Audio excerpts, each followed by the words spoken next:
শিক্ষক দিবস অনুষ্ঠানটি পালন করার জন্য। প্রথমেই এখানে সব ছাত্রছাত্রীরা মিলে একটি নাটক পরিবেশন করবে, অজয় রায়ের লেখা হাবুর বিপদ। স্কুলের গেটের সামনে দাঁড়িয়ে হাবু ভাবলো, থাক ফিরে যাই।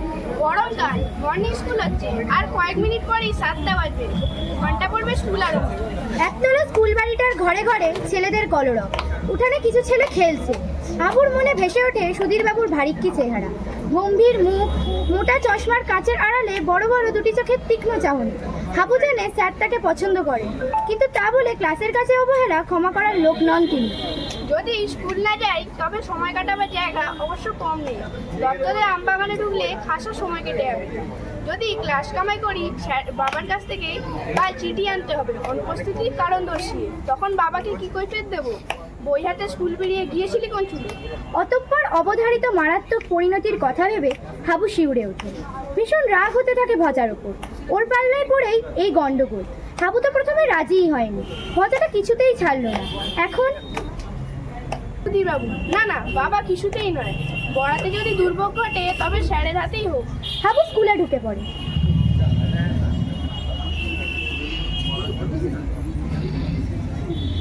না না, আজ লাস্ট বেঞ্চ নয়, ওটার উপর স্যারেদের চিরকাল পড়া নজর। আজ মাঝামাঝি বসে থাকবে, আগে থাকলে 5 জনের ভিড়ে মিশে এই রাস্তা পার করে দিল। থার্ড বেঞ্চের এক কোণে 3 কড়ির পাশে হাবু বসে পড়ে।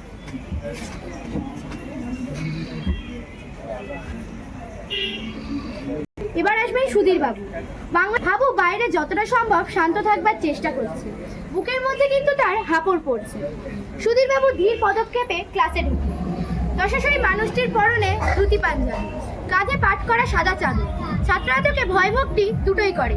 ছাত্রদের উন্নতির জন্য তিনি প্রচুর খাটেন, তবে বড্ড কড়া মাস্টার।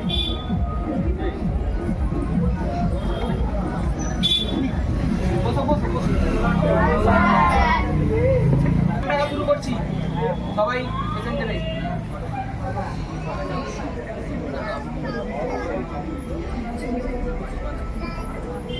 প্রশান্ত,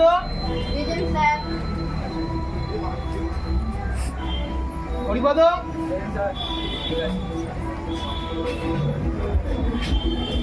নিতাই, আবুল, 3 করি, ঠিক আছে।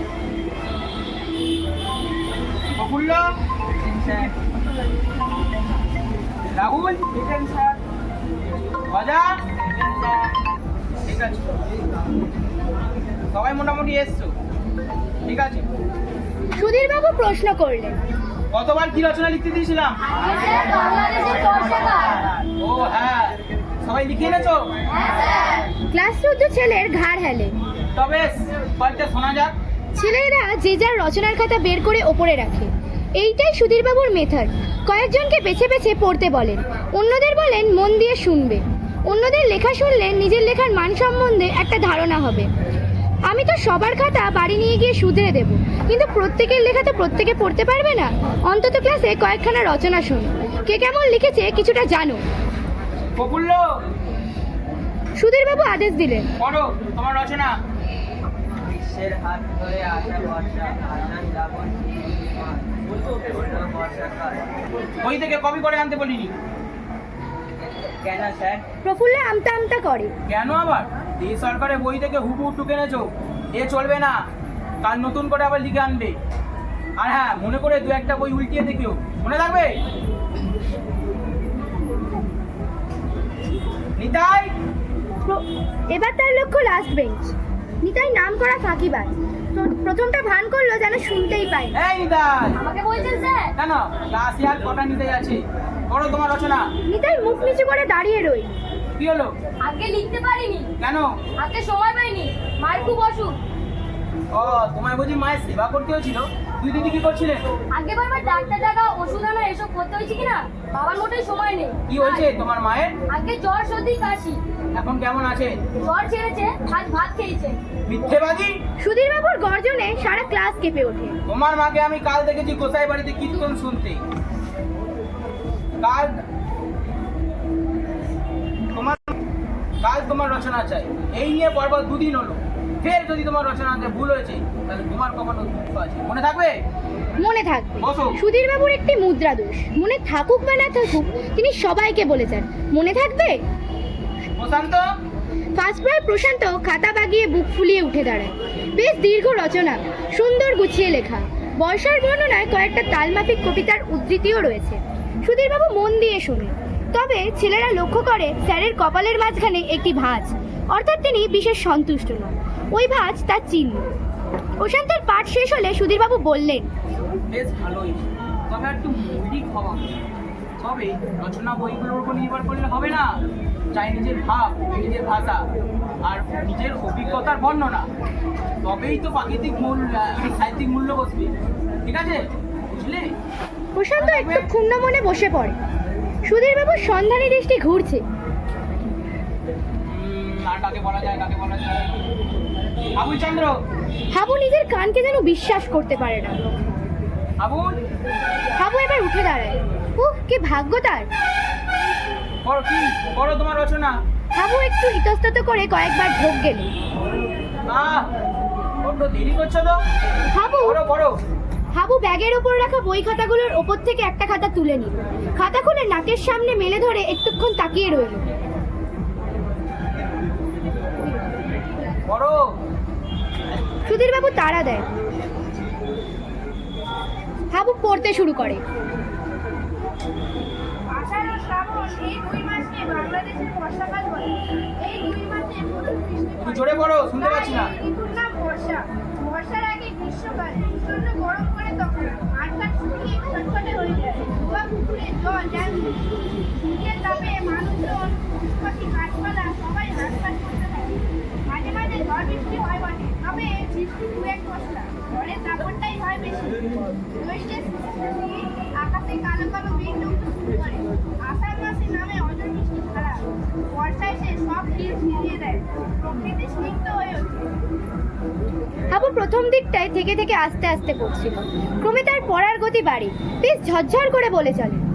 বর্ষা নামে বাংলাদেশের সব জায়গায়, শহরে, গ্রামে, জঙ্গলে, পাহাড়ে। শহরে কোনোদিনও বর্ষা দেখিনি, তবে গ্রামে থাকি কিনা তাই প্রতি বছরই বর্ষাকালে গ্রামের অবস্থা কেমন হয় বেশ জানি। দেখতে দেখতে নদীটা, ডোবা, খাল, বিল জলে ভরে ওঠে। রাস্তাঘাট হয় কাদা প্যাচপ্যাচে। চলতে ফিরতে তখন ভারী অসুবিধা। কাগজে পড়েছি শহরের রাস্তাঘাটটা ভালো, কাদা হয় না, কিন্তু সেখানেও রাস্তায় জল জমে। কাগজে ছবি দেখেছি কলকাতায় কোথাও কোথাও এক ফুট জল লাগে। এই তিন করি মুখ নামা। সুধীরবাবু ধমকে ওঠে। তিনকড়ি হাঁ করে হাবুর খাতার পানে চেয়েছিল। তৎক্ষণাৎ ঘাড় নামায়। হাবুও চমকে পড়া বন্ধ করে। তারপর সুধীরবাবু চেয়ারে হেলান দিয়ে আরাম করে বসেন। হাবু আরম্ভ করতে একটু দেরি করে খাতার ওপর চোখ রেখে দাঁড়িয়ে থাকে। কি হলো, করো। বুঝেছি, নিশ্চয়ই নিজের হাতের লেখা নিজে বুঝতে পারছো না। না বলে বলে ছেলেটাকে আসতে গেল না। সুধীরবাবু ভাবেন। হাবু আবার পড়ে। তবে বর্ষাকালে চাষিদের ভারী খুশি। বৃষ্টি ভালো হলে চাষ ভালো হবে, অনেক ফসল উঠতে পারে। যে বছরে বৃষ্টি কম হয় সেবার তাদের মাথায় হাত। বাকিমারা বাবু অনাবৃষ্টির বছরে আমাদের কোলা থেকে ধার নিয়ে যায়, নইলে তার ছেলে মতো না খেতে পারবে। বেশি বেশি বৃষ্টি আবার বিপদ আছে, নদীতে বন্যা হয়। আগের বছর আমাদের গায়ের পাশে বড় সুখের নদীতে বানটা দুপাশের মাঠ ভেসে গেল। কত শস্যকে ডুবে নষ্ট হলো। গায়ের মধ্যেও জল ঢুকে এসেছিল। ছোট ছোট অনেক মাটির পাড় পড়ে গেল। মাঝরাত দিয়ে বান এসেছিল। ভাবলি ধরে মাঝি হাত দিয়ে ডেকে সবাইকে সাবধান করে দিল, নইলে অনেকে ভেসে যেত। আমাদের বাড়িতে অনেক অনেক পরিবার এসে আশ্রয় নিল সে রাত্রি। সুধীরবাবু মন দিয়ে শোনেন। বেশ ভাষা লিখিয়েছে, ওইগুলো একদম ধাড়ধাড়ি যে অভিজ্ঞতা। ছেলেটি সাহিত্যিকের মধ্যে থাকলে না এখন কিছু একটা। পাঁচবার প্রশান্ত পাশের ছেলেকে কনুই দিয়ে মৃদু খোঁচা মারল। সে ফিসফিসিয়ে বলে,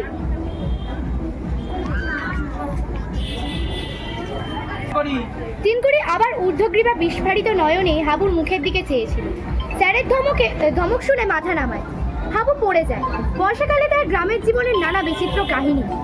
বর্ষায় একটি অসুখ খুব বাড়ে। ছোট বড়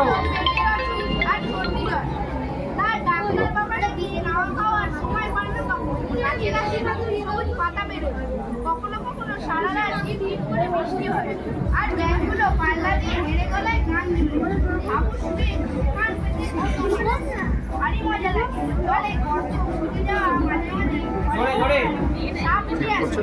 প্রত্যেক বছরই গ্রামে দু একজন সাপে কামড়ায়। ভোরবেলা চাষিরা লাঙল কাঁধে হেঁটে করে গরু দাঁড়িয়ে খেতে যায়। পুরো মাঠে তাদের ঝড়ে লোক ভাত করে যায় দুপুরে খাবার দিতে। আরো অনেক কিছু লিখেছে সে, মাঝে মাঝে পাতা উল্টিয়ে বলে চলে। বর্ষাকালে গ্রামে তাদের কি সব পালা পার্বণ ব্রত হয়। ওই সময় স্কুলে নাকি ছাত্র কম আসে, তাদের খেতে কাজ করতে হয়, তাই ছুটি নেয়। হাবুর কাজ করার দরকার নেই, তাই রোজ স্কুলে আসতে বাধ্য হয়। এমনই কত কি। হাবুর রচনা শেষ হলো। সুধীরবাবু স্মিত মুখে বললেন, বাহ, সুন্দর রচনা, তবে আর একটু গুছিয়ে লিখলে ভালো হতো। তিনি ঘড়ি দেখলেন। ক্লাস শেষ হতে আর 15 মিনিট বাকি। এবার সামনের সপ্তাহের রচনার বিষয়টা দিয়ে দেবেন আর এই সপ্তাহের খাতাগুলো নিয়ে নেবেন সংশোধনের জন্য। হরিপদ, সবার থেকে খাতা নাও। মনিটর হরিপদ প্রত্যেকের কাছে গিয়ে রচনার খাতা সংগ্রহ করতে লাগলো। সুধীরবাবু ভাবেন, আসছে বারে কি রচনা দেওয়া যায়।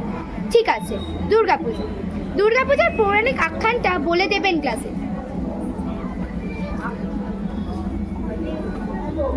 স্যার, হাবু খাতা দিচ্ছে না। হরিপদর ডাকে সুধীরবাবু অবাক হয়। কেন? যাওয়া যায় না বুঝে কাল দিতে। হাবু খাতা দিচ্ছ না কেন? হাবু উঠে দাঁড়ায়। কি হলো? হাবুর মুখে কথা নেই। আগে কাল ভালো করে লিখে দেবো। কেন?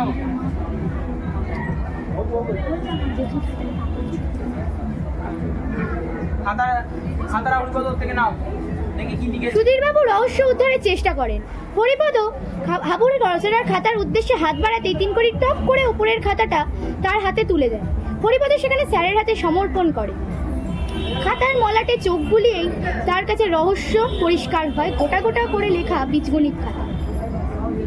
দেখি বীজগণিতের খাতা। আমি কতবার বলে দিয়েছিলাম যে একটা আলাদা খাতা করতে, না এটা অতি অগোছল। তিনি পই পই করে সবাইকে বলে দিয়েছেন একটা আলাদা রচনার খাতা করবে, যাতা খাতায় লিখবে না। 2 সপ্তাহে একটা রচনার ক্লাস। তিনি সমস্ত খাতা বাড়ি নিয়ে যান, ভালো করে সংশোধন করে 3-4 দিন পরে খাতা ফেরত দেন। এবার অবশ্য ফেরত দিতে আরও 3 দিন বেশি দেরি হয়েছিল। শ্রীমান ইতিমধ্যে হোমটাস্ক লিখে বসে আছে। তাড়াতাড়ি লিখেছে, খুব ভালো কথা, কিন্তু তা বলে অঙ্ক খাতায় লিখবে? কোনো আলগা কাগজে বা রাফ খাতায় লিখতে পারতো। তারপর আসল খাতা ফেরত পেলে তাতে টুকে নিত। আর হতে পারে হাবু ওর রচনার খাতাটি হারিয়ে বসে আছে, ফলে হাতের কাছে যা পেয়েছে তাতেই লিখেছে। ছি ছি, এ কি নোংরাম। আজ তিনি আচ্ছা করে দুচুনি দেবেন হাবুকে। ছেলে খেলা পেয়েছে। সুধীরবাবু খাতার পাতাগুলো উল্টাতে উল্টাতে হাবুকে বকুনি দেওয়ার জন্য মনে মনে কড়া বাক্য ভাজতে থাকে। দেখি খাতা শেষ, রচনা কই? কত বড় রচনা তুমি বানিয়ে বানিয়ে বললে। হ্যাঁ স্যার। হরিপদ, তুমি ভুল খাতা দিয়েছো। এই লেখাটা যেটা লিখেছিস। হরিপদ হাবুকে তাড়া লাগায়। হাবু, তুমি ঠিক খাতা দাও।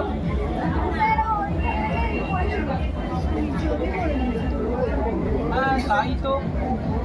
মুখ কেটে তিনি পড়বার সময় লক্ষ্য করেছিলেন সুধীরবাবু আর একবার পাতাগুলো সব উল্টে দেখেন, নেই। ব্যাপার কি, ম্যাজিক নাকি? তিনি কিরকম ঘাবড়ে যান। তিনি শুনলেন, ক্লাসের ছেলেরা শুনলো, অত বড় লেখাটা পড়লো। হাবু, তুমি এই খাতা দেখি পড়েছো? হাবু ঘাড় নেড়ে সম্মতি জানায়। তবে রচনা কই? হাবু নীরব, নিস্পন্দ। কি হলো, উত্তর দাও। হাবু চুপ। তবে কি? সম্ভাবনাটা বিদ্যুতের মতো তার মস্তিষ্কে উদয় হয়, কিন্তু এ যে অবিশ্বাস্য। তবে কি তুমি লেখনি? কি আস্পর্ধা, বিমল ঠকালো আমাকে।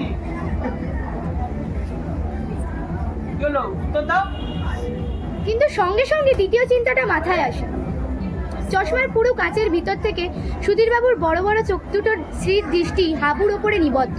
শুধু হাবু নয়, গোটা ক্লাস গাঢ় হয়ে আছে ভয়ে। হাবুর ভবিষ্যৎ ভেবে সবাই আতঙ্কিত। হাবু মনে মনে জপছে,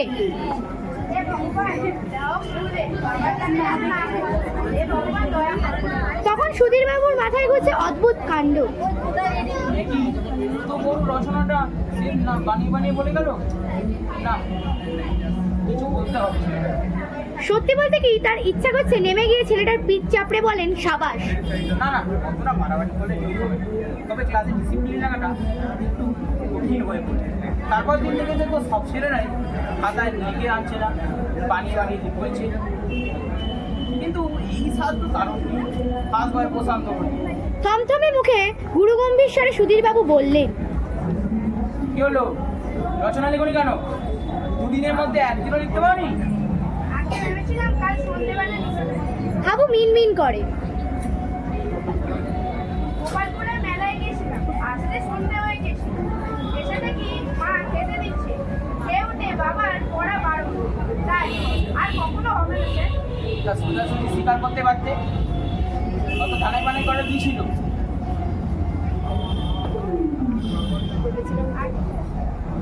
ঠিক আছে, কাল ভালো করে লিখে আনবে, বুঝলে? আর আজকে যা যা বললে সব ভালো করে গুছিয়ে সুন্দর করে লিখে আনবে, মনে থাকবে? বসো। আর হ্যাঁ, গল্পটা বেশ খাতা করেছে।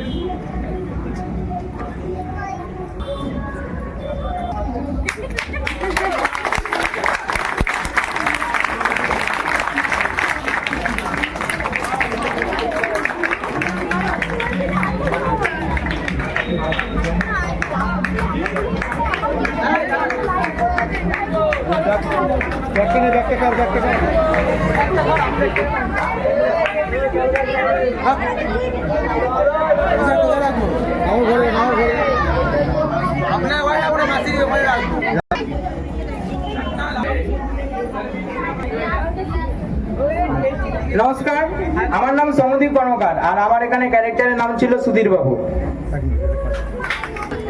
নমস্কার, আমার নাম হরিপদ, আমি এই চরিত্রতে হরিপদ নাম দিয়েছি। নমস্কার, আমার নাম কুণাল মান্না, আমি এই চরিত্রতে হরিপদ নাম নিয়েছি আর আমি অষ্টম শ্রেণীতে পড়ি। নমস্কার, আমার নাম রাজীব পালি, আমি এই চরিত্র প্রফুল্ল পাঠ করেছি। বল। আমার নাম রাজীব পালি, আমি প্রফুল্লর চরিত্র অভিনয় করেছি। আমার নাম সুরজিৎ দাস, আমি নাটকে প্রশান্তের চরিত্র করেছি। নমস্কার, আমার নাম শিবম চৌধুরী, নাটকে এক্সট্রা। নমস্কার, আমার নাম সায়ন বেহেরা, আমি নাটকে নিতাইয়ের পাঠ করেছি। নমস্কার, আমার নাম প্রেম সাউ, এই গল্পের আমি ভজার পাঠ করেছি। নমস্কার, আমি দীপন বাগ, আমি এই গল্পে হাবুর চরিত্র করেছি। নমস্কার, আমার নাম অর্পণ পাত্র, আমি এই রচনায় নাটকে 3 কোটির পাঠ নিয়েছি।